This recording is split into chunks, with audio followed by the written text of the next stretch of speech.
The rivalry between cats and dogs is a tale as old as time, and one that has become a staple of animation and entertainment. But what if they weren't enemies? What if they were brothers? Better yet, what if they were attached at the hip? Well, get ready. We're about to answer those questions, as today we are talking CatDog. CatDog, CatDog, alone in the world was a little CatDog. CatDog first premiered back in 1998 and ran for 4.5 seasons until its cancellation in the early 2000s. Despite the cancellation, CatDog quickly became a staple of Nickelodeon programming and an icon among the Nicktoons. The series follows two brothers, Felinius Meowcaticus, aka Cat, and Caninus Woof Eugene Skippy Dogicus, aka Dog. Great nicknames, by the way. These two brothers are conjoined at the torso, and the show follows the pair as they engage in all manner of wacky activities in the city of Nierberg. Cat is the brains of the duo. He's cunning, clever, and generally a bit moodier. Dog, on the other hand, is generally just happy to be there. He's happy-go-lucky, energetic, and excitable, but he is a little bit more naive. Despite their differences in personality, the two brothers love each other dearly. So, with introductions out of the way, let's get into the entire story of CatDog. We're kicking things off with the episode Doggone. Cats and dogs' differing personalities are on full display. However, this doesn't seem to be much of a problem for either one. They've grown to accept that they are forever attached, and they seemingly wouldn't have it any other way. However, Cat finds himself second-guessing his lot in life thanks to their roommate Winslow T. Oddfellow the mouse. At least I think he's a mouse. I could never do that. Spending every single minute with somebody else? He lives in a hole in their wall. Winslow is the absolute epitome of sarcasm and chaos. He always has something sly to say and will pretty much always be poking fun at anything he can. Well, this time around he drones on about how he could never live like CatDog because he would need time to do his own thing, some alone time and whatnot. After an incident with a garbage truck that led to Cat being dragged across town and beaten up by the greaser dogs, more on them in a minute, Cat decides to ask Dog to essentially just act like he's not around and give him some alone time. Are you sure this is what you want? Look, Dog, if you don't want to back me up on this... No, I'm going. And he enjoys it at first. He's able to finish reading, enjoys a fancy dinner, goes on a nice cruise, some real self-care stuff. Pretty soon though, loneliness begins to set in, and he realizes that he misses his old buddy Dog. He's still right there behind him the whole time, but still. Cat and Dog reconcile. Would you? Because I miss you! And the two continue their life as they always have. Together. Aw, that's sweet. In the very next episode, All You Can't Eat, we learn a little bit more about the dynamic between CatDog. As I'm sure any pet owner can attest to, Dog seems to have a never-ending hunger, and in this episode, he's craving some Taco Depot. But there's one issue. The store manager named Rancid Rabbit has banned them from the restaurant because Dog once tried to eat literally all of the food that they have. Never, ever serve that taco hog. CatDog. Now, Rancid Rabbit, wild name by the way, is a reoccurring side character throughout the show, and he's most often seen in authority positions, police officer, bosses, and in this case, the store manager. Another reoccurring character, Dunglap, is also present in this episode and is actually a close friend of CatDog. So when Dunglap secures a position at Taco Depot, he does just let them in. However, Rancid Rabbit catches them and kicks them out. This angers Cat to no end. He feels disrespected. They paid to eat cheap, greasy fast food tacos, so they're gonna eat cheap, greasy fast food tacos. I'll get your greasy, disgusting taco, even if I have to eat one myself. This is where Cat's brains comes into play. He devises plan after plan to get himself and his brother into the restaurant using clever disguises. None of these really work though, so they decide to break in, Mission Impossible style. And this plan ends up actually working. Not exactly how Cat intended, but to be fair, they do land on the taco bar and Dog is free to stuff his face to his heart's content. Man, Dog really likes Taco Depot. For this next episode, All You Need Is Lube, please don't take that out of context, let's introduce ourselves to the Greaser Dogs. Cliff, Shriek, and Lube make up the trio, and they're essentially just playground bullies that pick on anyone weaker or just plain different. The Greaser Dogs serve as the primary antagonists of the series, but they are also the source of some wild CatDog antics. Take this episode for example. Cliff, Shriek, and Lube are terrified of ticks. Like their biggest fear, terrified.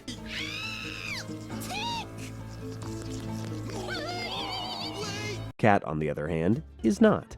So when Lube is attacked by one of the pests, Cat simply pulls it off of him. No big deal. Well, it's actually a huge deal for Lube. To him, Cat just saved his life. And so, Lube pledges lifelong service to him as a thank you. And since you saved my life, I will be your loyal servant. Now, the greaser dogs are all pretty goofy. I mean, they're greasers, as dogs. Lube, though, is probably the most goofy. He's really quite dim-witted, but he's fiercely loyal. So his service to Cat, while genuine, ends up being more of a bother than anything else. Eddie, the hyperactive squirrel, tries to take Lube's place and become a greaser just like he's always wanted. But he just doesn't fill the void left by Cliff and Shriek's good buddy. So Winslow approaches the greaser dogs and tells them that to get Lube back, his debt to Cat must be repaid. If Lou can save Cat's life, then he won't owe Cat squat. They come up with a plan to have Lube save Cat from an attack by the greasers. Even though he doesn't actually save Cat, Lube is convinced that his debt is paid and he can return back to his friends. For this next episode, Shriek Loves Dog, let's learn a little bit more about another greaser dog, Shriek. As the title implies, Shriek has a crush on Dog. But wait, the greaser dogs spend the majority of their time beating up on CatDog. I mean, we've all heard the thing in elementary school, the boy or girl that's mean to you, they actually have a crush on you. But full-on beatdowns? That seems like a bit much. Well, as it turns out, in the dust-ups, Shriek never actually hits Dog, only Cat. This tips off Cat into believing there must be something there. Shriek and Dog? A couple? So he sends her an anonymous love letter to meet them by a bridge in the park. This all plays into a scheme to get the greaser dogs off their back. Upon Shriek's arrival, it turns out that Cat's hunch is true, and the plan actually works. But it may have worked a bit too well. Pretty soon, Dog and Shriek get married and move into CatDog's house. The relationship may have saved Cat some beatdowns initially, but now he's just their living punching bag, and practically their servant, which is 10 times worse. What? I'm sorry, did he say moving in? Looking forward to it, punching bag in-law. As it turns out, the whole marriage thing was just a dream, and Cat calls off his entire plan, preferring to be chased and beaten the old-fashioned way. In our next episode, Fistful of Mail, Dog's mailman chasing skills are put to the test. Just like any other normal canine, Dog is obsessed with chasing mailmen, for some reason. He's so good, in fact, he has a sort of wall of fame with pieces of fabric and pictures of his previous catches. There's not a postman in Nuremberg that can escape Dog's clutches. That is, until a newbie rolls in. Known simply as the Mailman, this tall lizard cowboy is proven to be the ultimate challenge for Dog. For the first time since he was a puppy, Dog is actually defeated. I can't catch him. I can't. What? This makes Dog question his whole existence. If he can't catch mailmen, then who is he? He thinks back to his old days as a pup, where he was first defeated by a small lizard paperboy with a golden tooth. This paperboy calls Dog a slowpoke, and that's what Dog thinks he is now. But his ever-supportive brother gives him a pep talk, and Dog leaves to confront the mailman one last time. It is soon revealed that this new cowboy lizard is in fact the same little lizard from his past. With his new sense of determination, Dog is able to catch this ghost of his past, and he reasserts himself as the fastest canine around. I best not see you around these parts again. Slowpoke! This next episode, Squirrel Dog sees Eddie, that squirrel from a few episodes back, joining forces with Cliff. And by joining forces, I mean nearly ruining his life. It's just another typical day for the greaser dogs, plotting a fun new way to antagonize CatDog. This time around, just a casual tar and feathering, no big deal. However, as they are setting up their trap, Eddie pops up and tries to impress the greasers once again. In the process, though, he gets Cliff covered in glue and becomes attached to his jacket. This rubs Shriek and Lube the wrong way, because the main rule of the greasers is that you cannot be, and I quote, two-headed freaks. Greasers are not two-headed freaks. She's got you on a technicality there. Because of Eddie's attachment to Cliff, he's now technically breaking that rule and is kicked out of the greaser dogs. And it's not just the greasers that abandon him. It seems like everybody in town looks at him as a freak of nature, so with nowhere else to turn, Cliff goes to CatDog for support. With Cat's help, Cliff learns the advantages of being, and I quote, again, a bicranial quadruped. We don't use the term freak.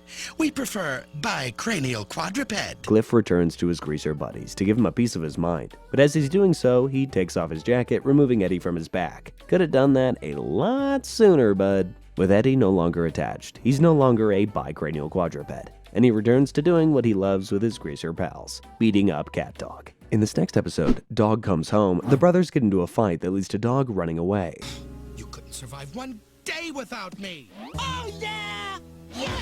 And this goes about as well as you'd expect, considering they're attached. Despite this though, Dog is able to stretch his body all the way to the big city to prove that he can make it on his own. It doesn't go particularly well at first, as he's left on the streets. Back home, Cat enjoys the easygoing lifestyle he prefers without Dog's messiness. But soon enough, he begins to miss his brother and heads out to find him. And you know, it really isn't that hard, he just lets himself slingshot over. Unfortunately though, it looks like Dog pulled himself through the ocean, and Cat, being a cat, hates water. Can't swim. It's a cat thing. It's a wimp thing, if you ask me. So he swallows Winslow and has him follow the tunnel that is his stomach to his other end, to Dog. Soon enough, Winslow finds Dog and is no longer living on the streets, but actually living in the lap of luxury. He's got an office, a secretary, the whole nine. It's a good sweater. They gave me a promotion, a big office, a small secretary. But when he hears that Cat misses him, Dog lets himself go and slingshots all across the world to make his way back home. The brothers may fight every once in a while, but at the end of the day, they always make up. Kinda hard for them not to, in all honesty. Stretching like that looked really uncomfortable. In this next episode, just say CatDog sent ya. Cat dives into a brand new business venture, smuggling. Dog's favorite brand of bones, Farburg Burger Bones, has been outlawed in Nürburg because all the money made off of them is going to the rival city, Farburg. Cat sees this as a perfect opportunity to capitalize on the desperation of the dogs in the city. Every dog in town loves burger bones. He travels to Farburg and buys up a massive stock of the burger bones and takes them back into town disguised in a truck full of manure. Then it gets real Al Capone. Cat opens up a speakeasy to sell the outlawed product to the dogs. $10 a bone? Take it or don't. Unfortunately though, Cat's partner in crime Dog can't help himself and he eats all the bones, running the speakeasy completely dry. Without any burger bones to sell, Cat's speakeasy is forced to shut down. Winslow, ever the opportunist, opens up a shop of his own. Hey, he gave it his best shot. This next episode, Smarter Than the Average Dog, caps off our coverage of Season 1. In this episode, Cat has grown tired of Dog's intelligence, or rather lack thereof. Don't get me wrong, Dog is great, love that guy.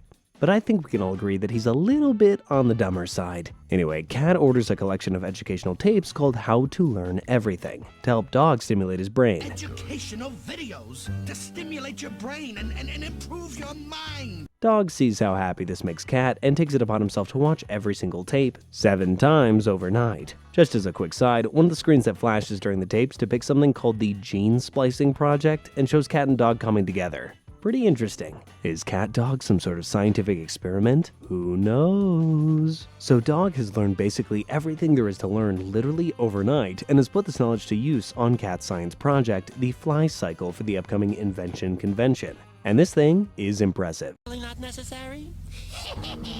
Looks to me like you're the one who's not necessary, Cat.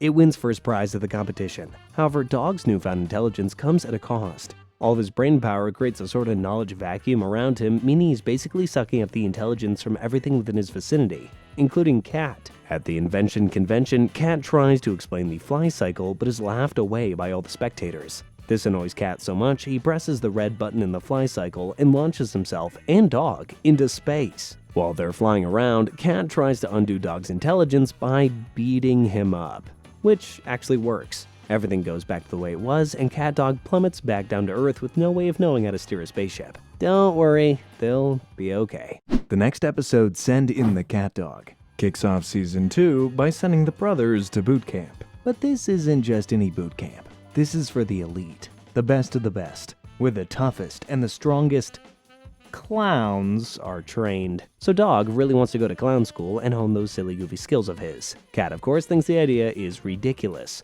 But when Sergeant Sillybells berates Cat for not having what it takes, he jumps on board. You can handle it, pussycat.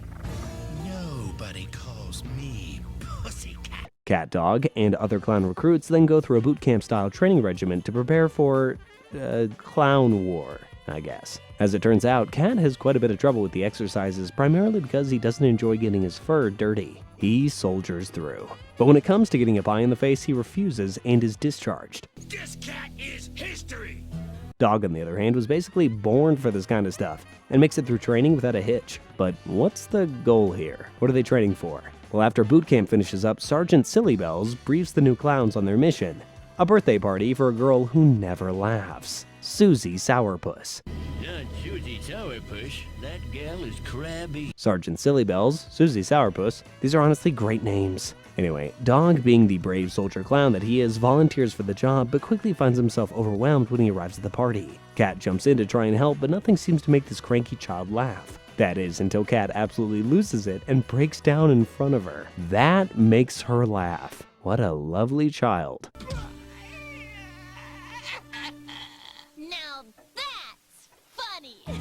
For his success, Cat is commended by Sergeant Sillybells, and for his reward, 21 pies to the face. This next episode, Fetch, is a bit different from the usual CatDog broadcast. This short was actually written for theatrical release, where it would play right before the Rugrats movie. As a matter of fact, Fetch was actually the very first theatrical short release that was based on a Nicktoon. That's pretty interesting. Alright, diving into the episode here, Cat wins one of those radio contests and has to call the station within 5 minutes to claim his prize. Lucky winner is Cat. Winslow, however, is feeling a little chaotic and throws a tennis ball out the front door. Dog, being Dog, can't help but chase the ball, dragging Cat away from the phone. Winslow must have one hell of an arm on him, because that tennis ball goes flying. It makes it all the way into Nürburgring, into and out of a mall, knocks a plane out of the sky, and lands directly inside a phone booth at the Grand Canyon. How unbelievably convenient and useful. Dog eventually catches his ball, and Cat is able to call into the radio station. For his prize, a lifetime supply of tennis balls. Lovely. In our next episode, the lady is a Shriek. Everyone's favorite tiny greaser dog gets all dolled up. Shriek catches a glimpse of her secret crush Dog walking down the street, but sadly, he doesn't even notice her working on her bike. Dog! What a hunk of hound! When's he ever gonna notice me? Instead, Dog's attention shifts to a poster with a glamorized canine advertising some red meat. Shriek then comes to the conclusion she has to make herself more like the poster dog. Dressed up, polite, the whole nine. To help with this endeavor, she goes to Randolph's Charm School and House of Beauty. These locations are owned and operated by one Randolph Grant, another of the reoccurring side characters throughout the show. He's basically the epitome of refinement and glamour. He's always dressed really nice, lives a rather lavish lifestyle, and considers himself a sort of celebrity. With Randolph's help, Shriek goes through a complete 180. Her appearance changes completely, her speech, her attitude, everything. Enchanted to meet you. She takes this new persona to the barbecue being held at CatDog's place, and everyone at the party fawns over her. Well, almost everybody. The only person that Shriek wants attention from, Dog, once again, hardly notices her. Inevitably, Shriek grows tired of everybody around her. She did this whole makeover basically for nothing, so she returns back to her good old Shrieky self. For this next episode, Spaced Out, the brothers go out and see Mean Bob in Space Part 12, starring Mean Bob, Dog's idol. However, this is the 72nd time that they've gone to see it, and Cat has grown tired of the movie. You've already seen it 72 times. This is number 74 for me. So much so, he slinks into the projector room to destroy the tape. However, his hand gets stuck in the film roll, which teleports him inside the movie. Which is, definitely how film works. Anyway, CatDog has to take over Mean Bob's role in the film after Cat inadvertently hurls Dog's hero into the sun. He isn't too keen about the idea at first, but when he sees the princess they have to save, he changes his mind pretty quickly. The brothers are able to overcome the enemies known as Solivians and save the princess from her cell in the asteroid. But Cat's attraction to the princess dies just as quickly as it flourished when her monstrous green body is revealed. Once again, he just wants to leave the movie. I love happy endings. Unfortunately for him though, this new version of the movie is a massive success, and Rancid makes the brothers stay in to perform it over and over again. In our next episode, 9 Lives, we get to learn how that whole cats have 9 lives thing actually works. One day while cleaning the attic, Dog discovers 8 bottles of some unknown liquid. His first instinct is to try to drink the liquid, which, not the greatest idea, but I digress. As it turns out, these bottles contain all of Cat's other 9 lives. And when Dog opened up one of the bottles, he freed a spectral version of his brother, who then goes on to free all the other lives. Yikes. These spirits aren't what I would call benevolent either. They escape into inner Nürburgring and make an absolute mess of everything. Like practically destroying the city sort of mess. Wreak havoc in downtown Nürburgring. It's a kitty cat catastrophe. So Cat and Dog go ghost busting with their fancy ghost vacuum machine. They manage to corner the spirits in the fish market and collect every life except for number 9, who took Cat's place when he was vacuumed in the bout. So I guess we technically saw Cat die. Well, not really. The normal, not intentionally destructive Cat will be back in the next episode. The next segment, Winslow's Home Videos, is another short that's set apart from the usual CatDog antics. As a matter of fact, this whole short is about Winslow showing that CatDog don't always get up to wild, over-the-top misadventures. Sometimes they just hang around and have breakfast. Easy on the hot sauce, dog. It may be going in your mouth, but remember, it has to pass through our colon. Or just run from the greaser dogs, or just enjoy a nice relaxing bath. Of course, they're always a little wacky. In this next episode, You're Fired, the love of Cat's life, Tallulah Headbank, is in town to dine at Rancid Rabbit's restaurant, Some Burrow. She announces on television that she's searching for her soulmate, someone as clever as a cat and as loyal as a dog. Someone who is as faithful as a dog and as clever as a cat. Well, who better fits that bill than good old CatDog? The only problem is that Cat can't get into Some Burrow, so he sneaks in around the back. The infiltration does prove rather successful, but Dog, being the ever-hungry guy that he is, can't help but find something to eat. Unfortunately, Dog decides hot peppers are what he needs to curb his appetite. The heat from these peppers is so intense that Cat literally breathes fire. At first, Rancid Rabbit is furious at the brothers, but soon recognizes a new potential business venture. By breathing fire, CatDog can cook food for his guests right in front of them. Now go flame broil some swordfish steaks at table 1. So instead of kicking CatDog out, he hires them to do just that. But they always say don't play with fire, and for good reason. The brothers' fire breath inevitably ends up destroying the whole restaurant, and inadvertently ruins Cat's chances with Tallulah. It's a shame. You'd imagine she'd think Cat's trick was pretty hot. Huh? Anybody? Okay, moving on. For this next episode, Guess Who's Going to Be Dinner, the peace in the CatDog house comes crashing down. We all know how the relationship between cats, dogs, and mice goes. Dogs chase cats chase mice, it's common knowledge. So for Winslow, cat and dog to be living under one roof is an unnatural feat of cooperation. However, today, Cat has let go of his inhibitions and taps into more primal things. Not bad. I can make a rodent ratatouille. No! Now, Winslow is no longer the chaotic, sarcastic roommate, he's dinner. The chase erupts all throughout the house and does not stop until Dog begins chasing his brother. They run around in circles, of course, being attached and all, but seeing such a vicious side of Dog basically scares Cat back to normal. The peace is restored and everyone can go back to being friends and not appetizers. In this next episode, Let the Games Begin, we see an unlikely alliance form between the Greasers and CatDog. The brothers find themselves in deep trouble when Dog mistakes an animal control officer's leg for a fire hydrant. Dog, that was not a fire hydrant. It was the dog catcher's leg. They get locked up in the pound, which, in a world where pretty much everyone's an animal, it's basically jail. The Greasers are here too, and it's not looking like CatDog's getting out anytime soon. That is, until good old Rancid Rabbit approaches their cage and offers them a deal. Perform in the upcoming Nürburgring vs. Farburg Dog Pound Dog-athon. Ooh, that's a mouthful. You compete in the dog-athlon, I let you out early. Deal? Farburg is just the other city, it's just further away. Hence, Farburg. You get it. Now, Rancid has a lot riding on these games. The opposing Dog Pound team absolutely steamrolls his team every year, and he's grown tired of it. Mostly because the other team is coached by his no-good cousin, Rotten Rabbit. Unfortunately, the Greasers and CatDog just can't work together, so Rancid ups the stakes. Win the games, or be locked up forever. Win this dog-athlon, or I lock the bunch of you up together in a smelly cage. Forever! Doesn't sound, legal, but okay. This motivates the team just enough to band together for the final competition in obstacle course. Rancid's team gets a leg up on the competitors from Farburg, but it all quickly comes to a halt when they approach the Pit of Ticks. If we know one thing about the Greasers and Dog, it's that they're terrified of ticks. However, Cat flings enough insults towards the Greasers that their anger overcomes their fear and they blast through the finish line, securing their freedom from Rancid Rabbit. In our next episode, CatDog Squared, the brothers are seeing double. Well, not really, but there is another alleged CatDog in town. You see, the thing about CatDog is that they're pretty much the only, what's that phrase, cat used earlier in the video? Bicranial quadruped. A bicranial quadruped? Yeah, they're the only ones, and the nature of their conjoining is an experience only they seem to understand. So it comes as no surprise that Cat has been sending out letters seeking out others that are like he and his brother to find someone with common ground. Someone that he can relate to, you know? No one has ever really answered the letters, but it looks like today's the day as the quote-unquote CatDog brothers, Dan and Stan, come a-knocking. Cat is elated to see somebody else that he and Dog may be able to relate to. Dog, on the other hand, feels like something suspicious is going on, and for good reason too.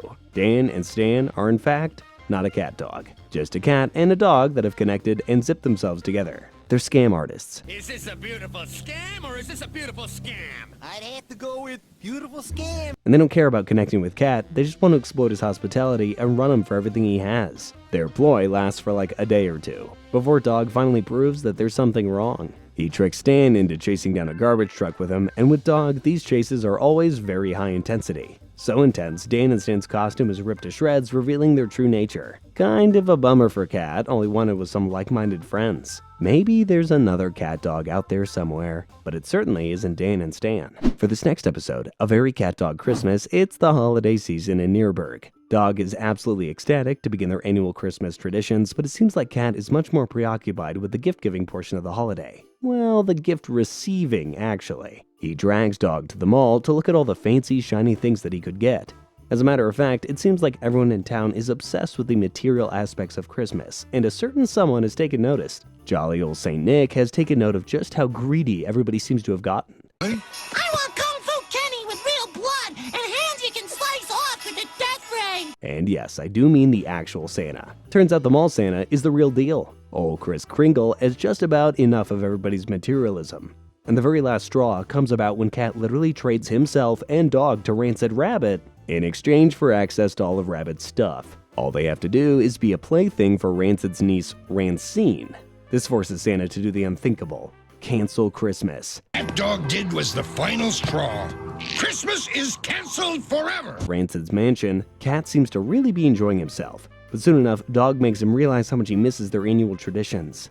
The double star, their Christmas punch, all their friends ending up at their house. So Cat decides they're gonna make a break for it and escape back home. On their arrival, they hear the news of the cancellation of Christmas. The greasers, Winslow and Eddie, are furious, and eventually Rancid arrives just as mad at them for cutting their deal short. It's at this moment that the brothers remind everybody about the true meaning of Christmas. It's not the gifts, it's the traditions, the family, the friends. You know, even if CatDog's friends consist of the greasers that are always beating them up and Rancid who's always exploiting them, nonetheless, they're sort of a makeshift family. We may not like it all the time, but face it, we're, a family. After their rousing speech, old Saint Nick knocks at the door and announces that Christmas is back on. Quite the CatDog Christmas indeed. This next episode, Freak Show, caps off our coverage of Season 2. In this episode, CatDog tries to capitalize on their rather freaky appearance by working for Randolph Grant's latest attraction, a freak show. And I mean, they should really be the star attraction, right? The greasers antagonize CatDog all the time because they're just that different.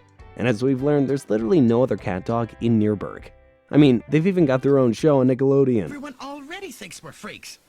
They'll take one look at us and the money shower will begin. Well, as it turns out, nobody, literally nobody, seems to think CatDog is that weird. Which is all well and good, it's kinda nice if you ask me. But still, this is like the one time they want to be gawked at and no one is biting. So it looks like CatDog doesn't have what it takes for the freak show, which actually ends up working out pretty well for them. They come to the realization that since they don't feel like freaks, they simply aren't.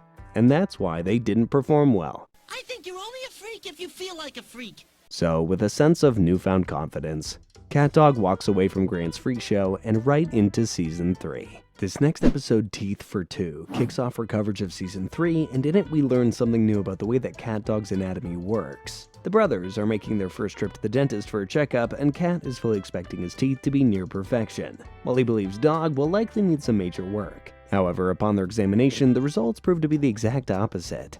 To figure out why, Dr. Rancid Rabbit puts the brothers through a CatDog scan. Clever. The scan reveals something mighty interesting about CatDog. Whatever one of the brothers does to their teeth doesn't affect that individual. Instead, it affects the teeth of the other. Oh, wait a minute. This isn't fair.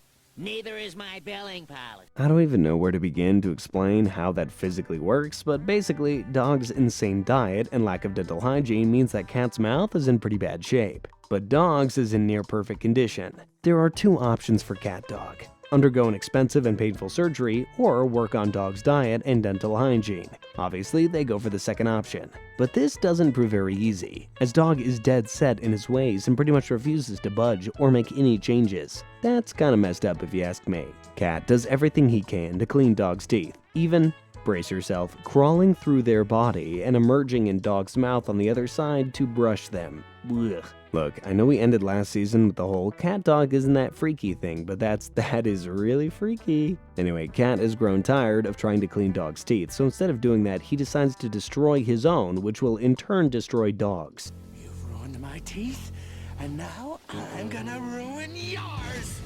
This erupts in an all-out war between the two to destroy each other's chompers. And just watching some of these stunts looks really painful. The war inevitably ends when both parties have completely destroyed the other's teeth, so they're left with no option but to undergo the surgery, which in the end turned out to be extremely bad. In this next episode, Sweet and Lola, we get to meet a brand new side character, Lola, the zoologist.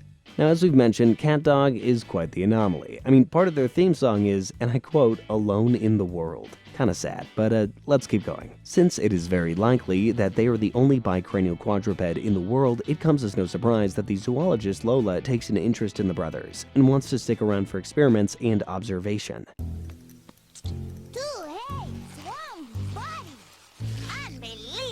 Of course, Cat isn't too keen about having a scientist poke and prod at him throughout his day. I mean, who would be? However, he's convinced when Lola mentions that these experiments could put his name on the list of great cat scientists like Galileo and Darwin. And we all know that Cat loves the prospect of fame, so he accepts. However, the stained zoologist, unsurprisingly, becomes a lot more bothersome than Cat or Dog anticipated, and a lot more intrusive as well. Lola seems to pop up everywhere for the brothers, including in the bathroom multiple times. My nakedness is showing! Lola? Don't look at the camera, just act natural. The brothers decide to try and get Lola off their back. Firstly, they point out the weirdness of Dunlap and Mervis in a kayak, but Lola isn't interested. Cat puts whipped cream on Dog's mouth to pretend that he has rabies, but once again, Lola is unconvinced. They even call on the greaser dogs to just beat the bird up, but one thing about Lola, she knows how to fight, and scares the greasers away. However, after this encounter, Lola gets the hint and realizes that she's not wanted. But seeing how effectively Lola took care of the greasers intrigued CatDog, and so they decide they actually do want her to stay. The two parties come to an agreement that Lola can stay so long as she respects the brothers' privacy. Maybe this scheme for fame will actually work out for Cat. Spoiler alert, it does not. Friends?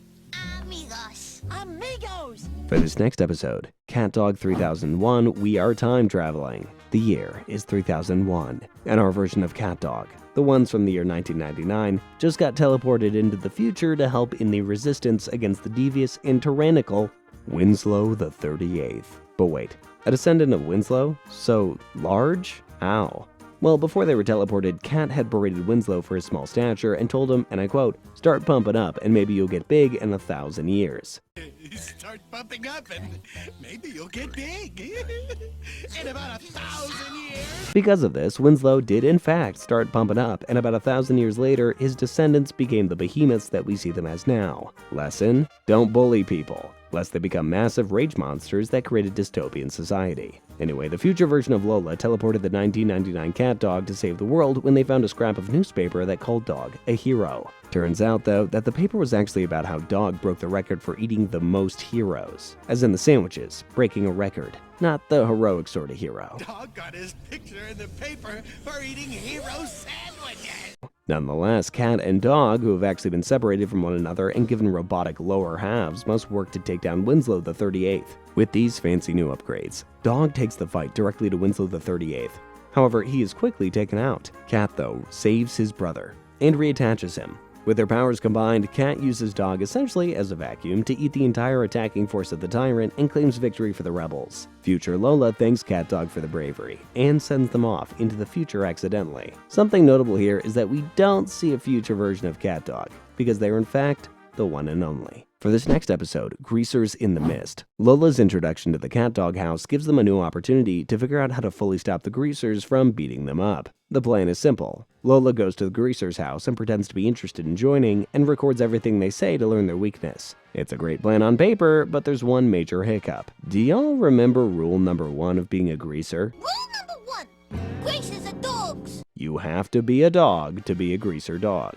Lola's a bird, and that just doesn't fly with the greasers. Get it? Fly? She's a bird. As they ready themselves to pound Lola into next week, they discover the camera attached to her hat and destroy it. However, this revelation stops the greasers in their tracks. No one has ever tried to infiltrate their ranks, so they don't have any sort of protocol for what to do. Matter of fact, this show of gumption actually impresses the greasers so much they decide they actually will allow her to join. You do got what it takes to be a greaser after all. Their first order of business for a new greaser: tell them everything about what makes them weak. How wonderfully convenient. As this whole debacle was going down, Cat and Dog were watching in on their spy truck. However, once Lola's camera feed shuts off, they decide to run in and save her.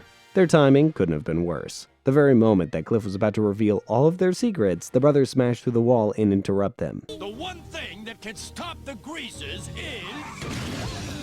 Their rescue attempt doesn't even go that well. Matter of fact, they end up being the ones who need rescuing. CatDog are left without any intel on their archenemies, but hey, looks like Lola's getting some great scientific data. Silver lining, people. This next episode, Silence Please, is an ode to the earliest forms of comedy and entertainment, silent films. Laryngitis and some sort of colorblindness is taking over Nürburgring, Everyone is going colorblind. turning everything grayscale and making everybody silent. You know, like a silent film. On top of this, CatDog's rent is due, but they don't have the cash for it. So the brothers trek off into the city to open an apple stand to make some extra cash. It doesn't take long for the greasers to show up and disrupt CatDog's scheme. As the brothers run from the greasers, robbers flee from the city bank with a bag of money. The two parties collide in a massive explosion of apples. In the chaos, a bag of apples and the bag of money get swapped. Now, Cat considers using this cash for their own good, but Dog convinces him to return it to the bank. It's a good deed in theory. However, Cat and Dog match the descriptions of the bank robbers, so when they arrive, they're chased out by the police. To make matters worse, the greasers catch up to them as well, so CatDog runs all across town, eventually losing them, only to then be apprehended by the original bank robbers. Soon enough, the bank robbers, the greasers, and the police are all chasing after CatDog. The chase concludes in a cabin that is balancing precariously on a cliff.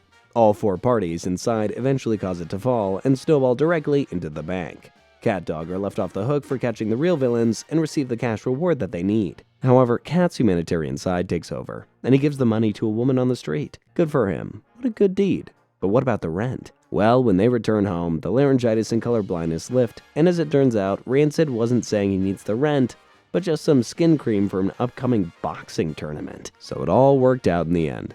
Well, at least all the sicknesses are gone, right? The color blindness and laryngitis epidemics are over. Make way for the big ear infection epidemic. Uh-oh. In this next episode, Moving On Up, we learn just a little bit more about CatDog's family tree. Now, this whole video, I've been talking about how CatDog are the only bicranial quadruped, but they aren't the first. As far as we know, so far, their great-great-uncle horse duck is, who, as I'm sure that you've guessed, is a conjoining of a horse and a duck. I didn't know we had an Uncle Horse Duck. Sadly, great-great-uncle horse duck has passed away. There's a sentence that I never thought that I would say. And in his passing, CatDog has inherited his land on the lake. Cat is absolutely ecstatic to be living in a lap of luxury on the lake, and the brothers make their way over, with their old home in tow behind them. But of course, everybody's least favorite rabbit, Rancid, wants Horseduck's land, and does everything in his power to stop them from making it to the lake. He unhitches their old home, tossing them into a river, and even destroys a mountain road. Man, this dude doesn't like being told no. You gotta be kidding, Frenchie. All of Rancid's attempts prove fruitless, and the brothers make it to the lake with their home. That's a win for CatDog. The boys are moving up in the world, but weirdly enough, this is only time we see them at this location. After this episode, they return to their old stomping ground. This next episode, CatDog and the Great Parent Mystery Part 1, continues the train of learning about CatDog's lineage by kicking off both Season 4 and an epic 3-part quest. Strap in for this one, folks, because there are perhaps the most important episodes in terms of CatDog's actual story and lore. Now, as I'm sure you've already guessed from the title, CatDog is going on a quest to find their parents. The day we finally reunite with our long-lost parents. They've tried in the past, but their adventure has always been cut short by some sort of hiccup. However, after being left out at Parents' Day, the two are determined that they will not be stopped this time around. But where did they start? Well, out in the Yonderlands, an old geyser known as Old Up'n'Chuck is set to erupt soon. Winslow goes on to explain that the last time that Up'n'Chuck was said to explode was the very same day that CatDog first arrived in Nürburgring. A cute dog attached to an ugly, disgusting cat. This leads Cat to the conclusion that the Yonderlands is where they're from. So the brothers set off in that direction, and nearly immediately they're faced with some of the most insurmountable odds. Upon arriving at a rest stop, they run into some aliens returning home that they've abducted and end up getting abducted themselves. Not a great start. In their attempt to escape, they inadvertently launch themselves into space, and the controls go absolutely haywire. Eventually, though, they do make their way back down to Earth, albeit by crashing. You just had to get on the ship, didn't you? Oh, Cat! But it's not easy going from here on out, because the brothers manage to crash the ship into the lake of the treacherous Bessie, the lake monster. You know, like Nessie, the Loch Ness Monster. Well, it's not a great start. I mean, CatDog managed to discover the existence of two legendary mythical beings in the first part of their journey. Can't imagine it's gonna get any easier either, or any more normal for that matter. In the next part of the Great Parent Mystery, CatDog has to find a way to escape the clutches of Bessie, the lake monster. And if cats know anything about anything, it's hairballs. So in a stroke of genius, Cat makes a massive hairball of all his and Dog's fur in the digestive tract of Bessie. They're launched out of the lake monster and proceed to make their escape. As all of this is going down, those poor greasers just find themselves at the wrong place at the wrong time, and they're gobbled up by Bessie. Nah, I'm sure they're fine. They always are. I hereby dub this planet, Planet. Back on the path, Cat demands no more detours. They are heading straight for the Yonderlands. That has to be where they're from, and that has to be where their parents are. Well, there's more detours.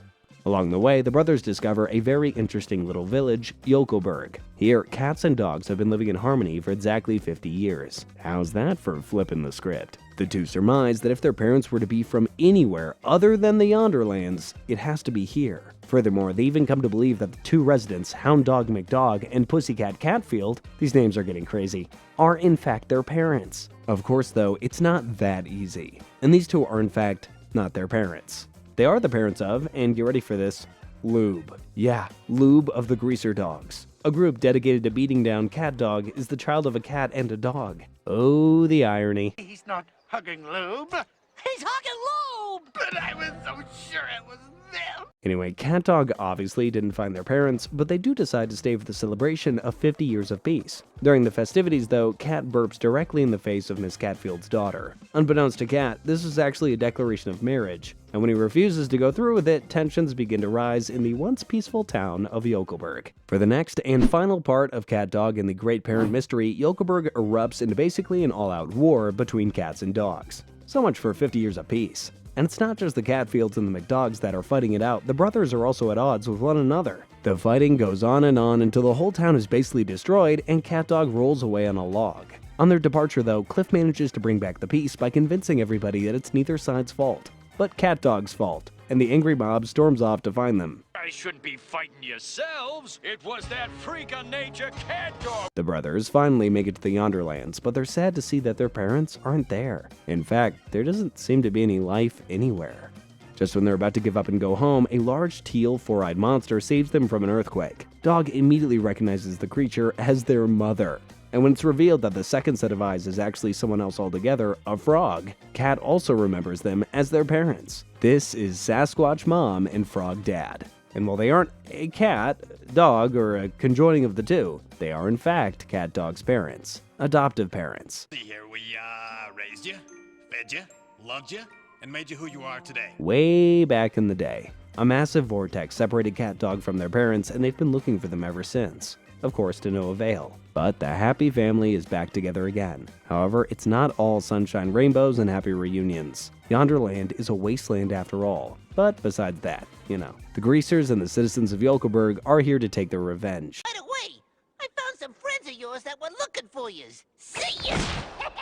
But before they can even attack, a vortex, just like the one that separated CatDog from their parents, emerges from the ground. Bessie, the lake monster, thrashes from out of the vortex and gobbles up the greasers and the people of Yokelberg. CatDog and their parents, on the other hand, are sent flying all the way to Nearburg, where they enjoy their very own little Parents' Day. That is very sweet. And with that final episode, our coverage of CatDog comes to a close. The unfortunate cancellation of the show left a lot of questions unanswered. What about CatDog's real parents? Does Cat ever become rich and famous like he always wanted? Does Shriek's love for Dog ever come to fruition? Who knows? Nonetheless, thank y'all so much for watching. Let me know what you think would have happened down in the comments, and if you'd love to see a reboot or a continuation of some kind, mention it.